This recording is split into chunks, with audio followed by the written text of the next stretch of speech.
dental, eye care, and more for free or low cost. Whether you're self-employed, unemployed, or your employee benefits are just too expensive, CHIP is there for you to help your child be strong. CHIP Strong. Apply or renew today at 800-986-KIDS or go to chipcoverspakids.com. Paid for with Pennsylvania taxpayer dollars. Family Therapy Vignette Moments with Dr. Lucille Ijoy. This is pandemic time, a time to think about many things like I felt when President Obama was in charge, our 44th president. You did a real good job, and we thank you very much. Memories are good. Right now, President Obama is mourning the death of his grandmother, Mama Sarah. He calls her Granny. We mourn with you, President Obama, you and your family. Somehow, a miracle is taking place. Do you recognize that miracle, Obama? Well, here's one. Grandma Sarah lived to see her grandchild become a president of the United States. I believe in miracles. Kawesa could sing that song. I bet you Kawesa could sing that song. I believe in miracles. Thank you, God, for the blessing.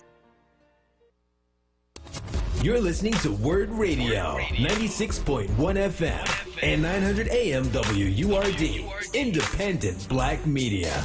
Welcome back to the Power Hour. This is Dwayne Royster along with Mark Kelly Tyler. We're here Monday through Fridays from 6 a.m. to 7 a.m. to bring you the latest in news happenings around Philadelphia and, of course, our opinions. And we have plenty of those. And so we're being joined by a special guest this morning, having a deep conversation about what's happening with the Oscars, and we're getting ready to delve into the messier side of the Oscars last night, or as I like to say, you can be invited to the party, but you don't get a chance to dance. Kathy Woods, is that a good way? Is that a good description of the Oscars for black folk? It's a good description for people of color, period. Because as sad as our statistics are, they get even sadder if you look at Asian winners and if you look at Latinx winners. So, yeah, that's a great way to put it. So, obviously, and folk, we're back up on Facebook Live. Hit the share button if you can, and I think we should be up on YouTube Live as well. So it seems like the Academy has a type, right? And so there's like a type of black. I mean, I find it really interesting that two of the big black winners last night, two of the large, and I can't say African American because Daniel Kaluuya is from England, Britain. Okay, that's right. Yep. By way of Africa. And what was the live action show? Oh, Two Distant Strangers. So I watched that last night after the show. It was 30 minutes on Netflix. You had, I won't say you have to watch it, but it was, they won an Academy Award. One half of the team is black. But, the thing that they both have in common is black people have to die, right?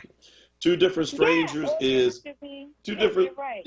You're right. Yeah. Two Different Strangers is all about. It's like Groundhog Day, but a black guy who keeps getting killed by the same cop over and over, no matter what he does. And then Fred Hampton is like killed. I mean, can you talk? Is there this struggle that they have with a type that is the only type that they validate for us on film? Yeah. It's either that, you have to be traumatized, either that or play a slave.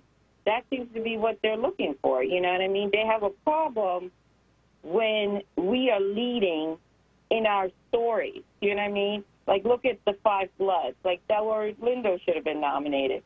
Look at not nominating Ma Rainey's Black Bottom for Best Picture. The thing, or One Night in Miami for Best Picture, or Regina King for Director. What a lot of people that don't look like us are saying, well, they were very played. I know that's not a word, but that's what they were trying to use to describe. And my response to that is, you weren't saying that about Neil Farman's work. Neil Farman was a playwright before he became a screenwriter, you know what I mean? You lamented him as a genius, but August Wilson's work is being seen as, more for theater. So, again, it's something about when we take ownership of our narrative and it's not seen through a white lens that they don't want to celebrate. You know what I mean? Minari is another perfect example. It's about a Korean family that moved to the United States to fulfill the American dream. And they want to shove that in like a foreign category. I mean, it's an ignorance to recognize that the American story is not white. You know what I mean? That there are other people who live in this country who have not even just live in this country, who live in this world. Because in the international section, they ignore films from Latin America, they ignore films from the continent, from Africa. So it is really a deep-rooted ignorance. Yeah, I'm glad you brought up Delroy Lindo. So Delroy, full disclosure, he is an AME, and as Royster knows, everybody's AME. I mean, he's like really AME. His wife is from Philly. How you like that, Royster? I've met him. Have you? Yeah, his cousin lived right next door to me, so he used to come over and visit her, so I would see him periodically. Yeah, so Delroy's wife, Nasha May, came out of Mother Bethel. And so, Delroy is one of the most incredible actors. Like, I mean, if you have never seen the movie Cider House Rules, for example, I mean, it's one of his older works. And, I mean, obviously, definitely not the right. I mean, the character he played is like pretty awful, toward the end. But the way he played him is just so freaking believable.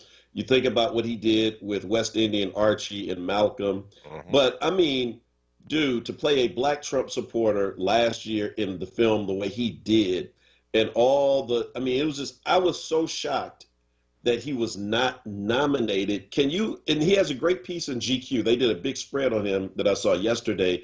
Kathy, is he going to ever get his due? Well, I don't know if it's from the Academy, but I know Critics' Choice celebrated in their celebration of Black cinema. He was awarded. And I mean, Image Awards ignored him too, so we weren't exactly doing great either. But at the end of the day, Delroy Lindo is an amazing actor. Also, some of you probably recognize him from The Good Fight, and that's not going to change anything. And we all know what he did with that role. You know what I mean? That between him and Chadwick, those were the two things that we discussed with the Five Bloods. So can I say this? This is actually kind of strange. Will, Meg, and I are agreeing about something again. I actually think that we just need to start our own movie, equivalents to the Oscars, and just for Black cinema, or maybe we hook up a Black and Latinx cinema together to create our own awards so that our folk can actually get recognized and honored for their achievements. I mean, it is incredibly difficult for Black folk to get funding, for them to be able to get the resourcing that they need to produce movies, to get them distributed. It just seems to me like we need to stop going to the Oscars, boycott it all the way through, and just create our own so we can celebrate our own for the movies that they're making that are actually telling our stories in the first place. I agree with you, because at the end of the day, but see, it's bigger than just the award. It's the economic rewards that come with it that we don't get from the Oscars. Do you know what I mean? Right. I mean, I may not have agreed with how Monique went about the thing, but what she said is the truth. You know what I mean? What has this done for very few actors of color after winning or being nominated are getting money? There's something seriously wrong when, some of these younger white actresses have won an Academy Award and Angela Bassett doesn't have one, and the list of other Black women, and maybe if you're lucky, you'll be like Cicely Tyson, you live long enough and somebody will, they'll make the correction, but it shouldn't have to be that way, you know what I mean? Yeah. And again, this is an amazing year in Black cinema, amazing. We got finally what we asked for, which is different looks, not just movies about us being slaves, us being traumatized. We got a love story. The whole situation with Steve McQueen with Small Axe, which in my opinion was really some of the best movie making. I don't think that's TV film, but it's just the work is out there. And then it's like you said, is people of color have to work 3 times as hard to get a $20 million budget, which is the average amount that a movie gets to be made, Mm-hmm. So it is, I agree with you 100%. Yeah, well, and listen, you touched on what I was thinking when I saw that comment in the thread, and that is, so on the one hand, it's not about validation from white folk, right? I mean, we have the NAACP Image Awards have always been pretty amazing. They've gotten much better too. And so we have places where we recognize our own. And but like you said, the financial aspect of this. So to be so if you're Frances Dorman and now you have 3 Oscars, and you walk in to get a role, do you think that's not going to somehow play into how she negotiates that contract? And so if you're, if that's then, this black actress or black actor, it's going to change everything about it. So there's so much riding on this. And but yeah, it's definitely not about getting the affirmation, because again, I think, Hollywood, like the rest of America, Hollywood is like the liberal side of Trump country. And this is kind of what we've always experienced as black folk, right? Which is that, conservatives see us, as someone who's a threat to be put out. Liberals, extreme liberals and, quote unquote progressives see us as those to be pitied, and neither can see us fully as who we are. I mean, again, the idea that, that this animated film, not animated. No, it's what is it? The Strangers film. What category was that, Kathy? Short film feature. Okay, so the short film feature. Man, I mean, when I started watching it last night, it's only 30 minutes. And I was so traumatized by the first 5. It's like, I'm not going to spoil it for you because I know some of you haven't seen it, but I will tell you what is already just kind of out there in the, as it builds itself, which is a black guy has to try to figure out how to stop getting killed by the cops every day. It's like, my God, do I need to really watch this for 30 minutes? This is everyday life. After the last week we had, after what's going on in Virginia right now, in North Carolina, Ohio, Chicago, Minnesota, does Hollywood really think they need to drive all of us to that film this morning because it's one and re-traumatize us again? I just think, there's some problems here, Kathy. Yeah, absolutely. And again, this is the other thing, this is why I always get on us too. We have to support work that is not built in trauma. Do you know what I mean? We have to support black women directors who have done an incredible job. Like if you look at 40-Year-Old Version, which is hilarious and it's original and it's creative. We need to support Rada Blank. We need to support Channing Tatum-Peoples, who made Miss Juneteenth, which is a beautiful film about a mother and daughter growing up in South Texas, because that's where she's from. That's her reality. So we need to support, not just the foolery, you know what I mean? We need to support the work that is talking about us in a respectful manner. Yeah. Well, listen, Kathy, you've been really, really generous with your time and went over into the second segment. We appreciate you. And again, are there other projects you want folk to follow? Because right now, again, I know you can find her on Facebook. You can find her on Twitter at Kathia_Woods. And you will definitely stay in the know following her. Anything else? I would say if you haven't seen Time, which is amazing documentary that was nominated, made by a black woman, it's on Amazon. Watch it. It's really, really good. All right. Thank you, Kathy. Have a great day. Try to get some rest. But I mean, come on, I know you're not going to, not today. So you can sleep tomorrow. Have fun writing and talking about this all day. Thank you. All right. Man, I tell you, bro. You can get invited to the dance. You can get invited to the party, but not allowed to dance. They want to hand you the food to take around. Yeah, like, excuse me, can I get another tray of that? No, I'm sorry. I'm actually here for an award. Oh, I'm sorry. I saw the tuxedo. I didn't know. I'm actually Daniel Kalu. I just won. Right? I just won, Mike. Because he's like, dude is like super British. That's Australian. Oh, that's Australian? Yeah, that's well, I mix them all up. But yeah, she said he's going to get in trouble. Kind of a funny note is he said last night when he's accepting his award, his mother was there, and I don't know the woman next to him. I don't know if that was his wife, his sister, or somebody. But out of the blue, he just says, I want to thank my mom and dad for having sex because that's why I'm here. His mom is from, I think, Uganda. Oh, wow. She was like, what did he just say? She asked the other girl had her hand in her face like, oh my God, no, you didn't just say that. I'm like, Daniel, like, bro, what were you on last night? He was feeling good. Shout out to Chairman Fred, though, who he portrayed. He did a great job in the movie. It was an excellent movie. He did. Although, I was thinking last night, though, I wish they had found a younger actor. Because Daniel Kaluuya does not come off as a 19 or 20-year-old. Fred Hampton was killed when he was 21.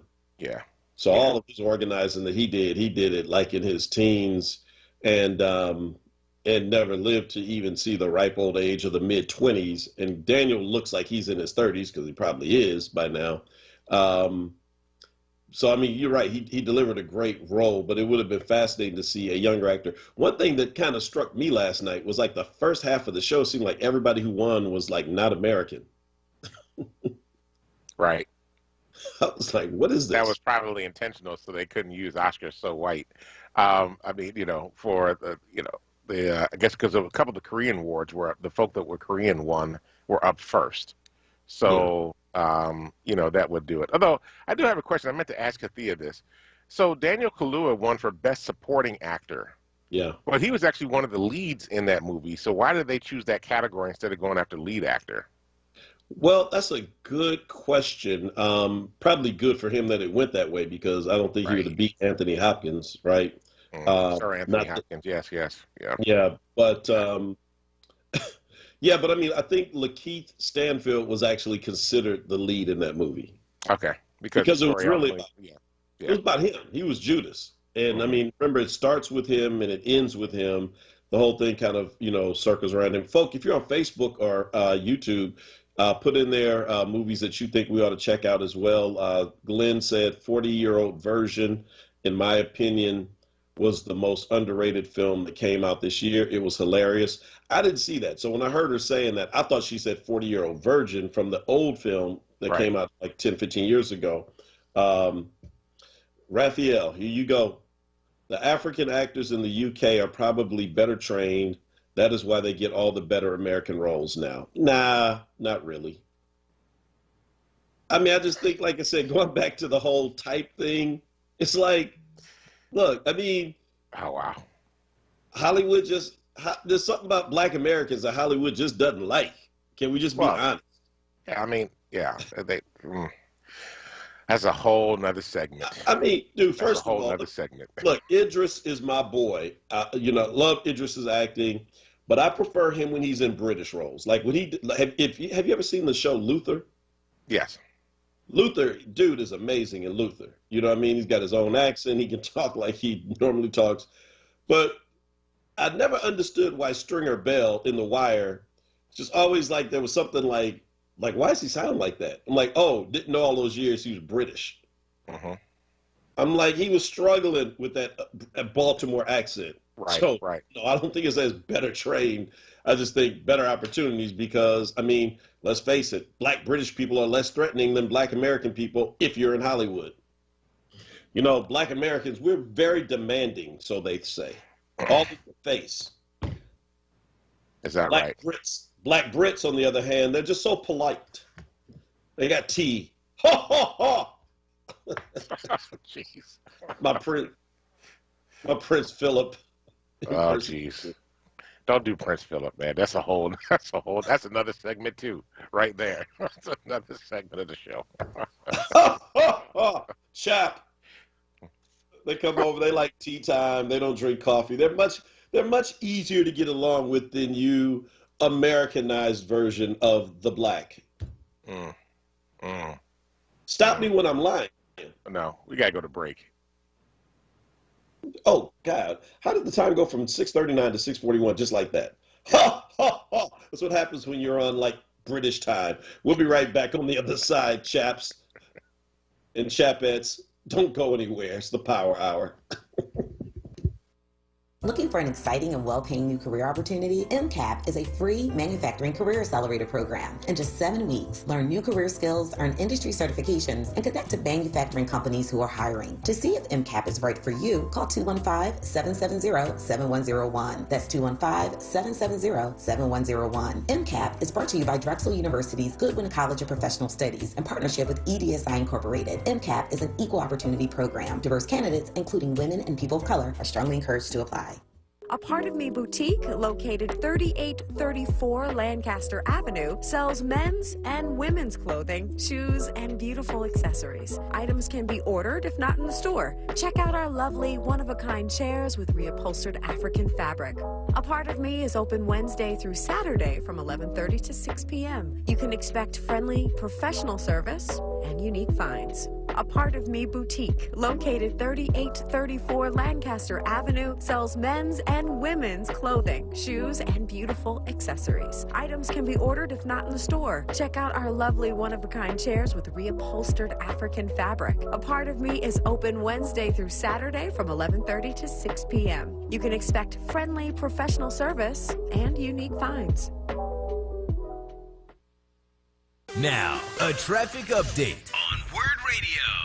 Good morning. This report sponsored by Audible. Not a bad ride here in the Philadelphia area. Schuylkill Expressway both ways. Still in pretty good shape overall. Same thing on the Vine Expressway. Not bad yet. Southbound Boulevard, Route 1's volume there. Builds a bit broad down to Fox through that construction. Southbound 95 getting heavy caught on the bridge again through ongoing construction. South of that Allegheny through Girard. Beginning to build there as well. Northbound 95 looks good. 55 northbound. Some slowing north of Deptford into 42. Give spring a whole new sound with Audible Plus. Listen to all you want to thousands of select Audible originals, audiobooks, and podcasts, including exclusive series. Start a free 30-day Audible Plus trial when you sign up at audible.com. For more traffic information, log on to sigalert.com. Jim Bachman with your Philadelphia area traffic. Now, a WURD weather update. Here's NBC 10 First Alert meteorologist Bill Henley. Clear skies, breezy and cool this morning, but sunshine is on the way to warm us into the low 50s by lunchtime and a high of 63 this afternoon. Partly sunny skies Tuesday, a low of 44. A nice warm-up Tuesday afternoon, 76 degrees. And Wednesday turns summer-like. Morning temperature of 58 up to 87 Wednesday afternoon. I'm NBC 10 First Alert meteorologist Bill Henley.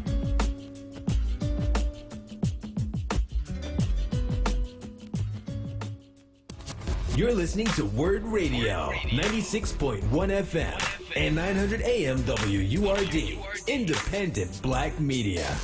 Welcome back to the Power Hour. This is Dwayne Royster along with Mark Kelly Tyler. We are continuing our conversation around the Oscars and all the awards that weren't handed out to black people last night. Although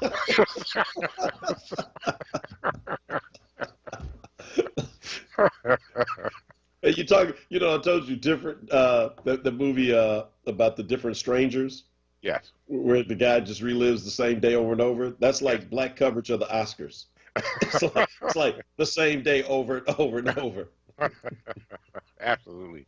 Absolutely. By the way, Nikki O'Tim said, I saw that Stranger movie. It was weird. And who needs to see a black man getting killed? All we should do is watch the news for that. Dude, I swear to you. I mean, honestly, we've all been so traumatized over the last several weeks. And I mean, with the George Floyd trial and then all the other controversial killings and shootings that have happened, I mean, like literally in the last few days, who thought that was a good idea? I mean, I guess, shout out to the brother who won, but still, it's just, oh boy, two different strangers. I mean, yeah, it's got an award now. Sure that they're going to go on and do other great things, but I don't think anybody needed to see that last night. And Kwesa, our producer, wants to keep us out of trouble. So she points out that Lakeith Stanfield and Daniel Kaluuya were both up for actor in a supporting role in Judas and the Black Messiah. Now, here's what's interesting. Judas in the film is Lakeith Stanfield. The Black Messiah in the film is Daniel Kaluuya. So who was the lead? I think you had the best definition of the lead in the movie. White supremacy? There you go. There you go. That's the lead in the movie right there. That's who the lead was. It should have been nominated, and it probably would have won had it been nominated. Right. And the winner is white supremacy. Oh, who knew? Like, how are you going to have a movie without a lead actor? Don't know. Don't know. I mean, maybe, because, we believe in being communal and we share things and, we're relational, that it was just decided that they would share the lead, the co-lead in some ways. And so they would, both be best supporting because they were supporting each other in this role. So that's, yeah. Anyway.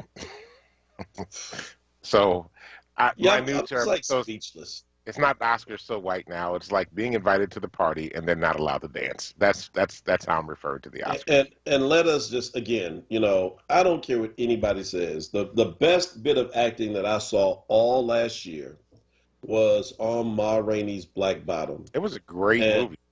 Bruh, Viola Davis, you talking about being able to transform yourself back. I mean, see, here's the issue that I have with her. I mean, and look, you know me. I mean, until the pandemic, Mondays were always my movie days. That's kind of traditional day off for pastors. And so I usually see all of this stuff anyway. But and I love Frances Dorman. I think she is such an amazing actress, man. What she did in Fargo years ago was just, transformational with that role. But I mean, dude, Nomadland, knowing her range, she really didn't have to do anything. She played like a migrant, like Amazon worker, just like traveling the country. Look, it's real. It's in the times. There are people who are living that way out of like vans and out of mobile homes. It's a tough time in this economy. And she kind of like, the movie shows all that, like nomads. People are like moving like nomads. But bro, I mean, like literally, she didn't have to draw up any emotion. It's a pretty flat performance in the sense of what she had to deliver. She was going to do well anyway because she's just a great actress. But to say that was somehow better than Viola Davis, and all of the physicality of the role of Ma Rainey, the kind of weight she had to put on, doing all of that in these 1920s clothes. And I'm just telling you, boy, when she was yelling at that dude about go get that Coca-Cola, I almost went to get it. I was so scared. I was like, oh, she talking to him. Don't mess with Ma Rainey. Oh, yeah. No, she played that role. And I'm actually very disappointed that Chadwick Boseman didn't get the nod on that either. One, to honor his career. And then two, he played that role incredibly. That was an intense role. That was very intense. So Tawanda said, white folk do not deserve Viola Davis's snot tears. Because if she won, they were coming, bro. Yes. Well, she's very emotional. She gets, very worked up in these moments and these things. So I get it.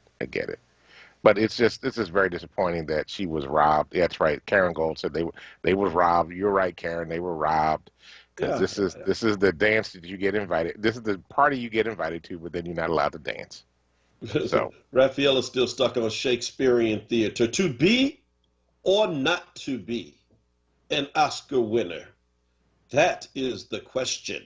The fact that people consider Shakespearean theater the height of theater is in itself an act of white supremacy. Yeah.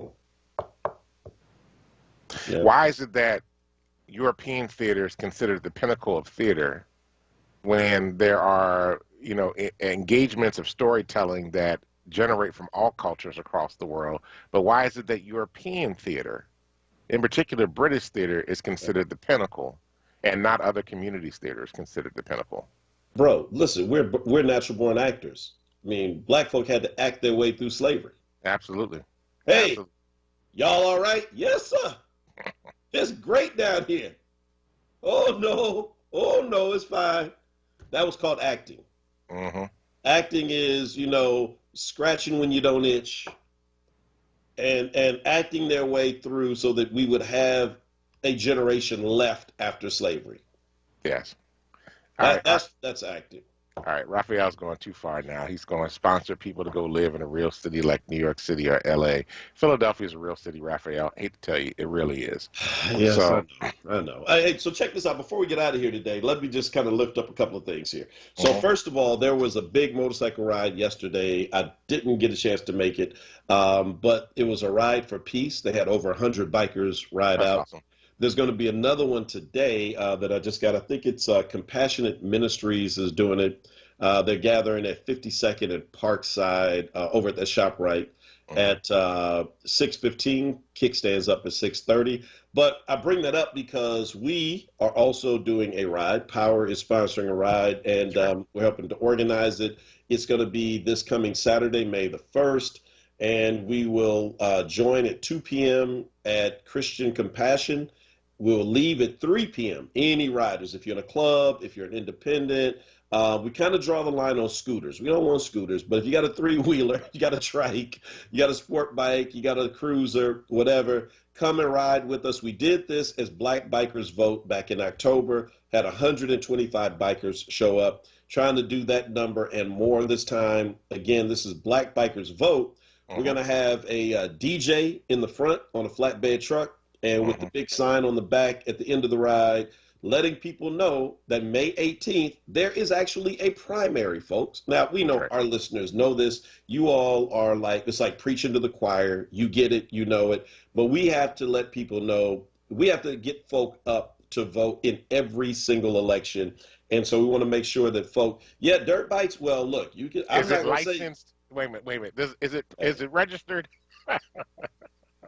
Well, let me just say that's between you and law enforcement. We're not, we ain't checking for inspections, and that's on you. So if you get there, I'm just saying, and I would say scooters can't keep up, but have you seen those new scooters? Some of them, yes, they're fast. Actually, some of them are very fast. Yeah, a scooter flew by me one day on my Harley. I was like, "Hey, what are you doing on the freeway?" I'm like 120. So I joke with him, but man, those doggone things are fast as heck. Yeah. So come on out, and like I said, we're gonna meet at Christian Compassion down on 62nd and Cedar. When we ride out, we're gonna pause by the Move House. We're gonna try to work it where we can roll through Walter Wallace's neighborhood if possible. Yeah, we should also say today that the Move family is actually having a press conference today at 11 o'clock in front of Philadelphia Student Union with regard to the articles that came out last week about the fact that the University of Pennsylvania had the bones of some of the children from the Move bombing in 1985.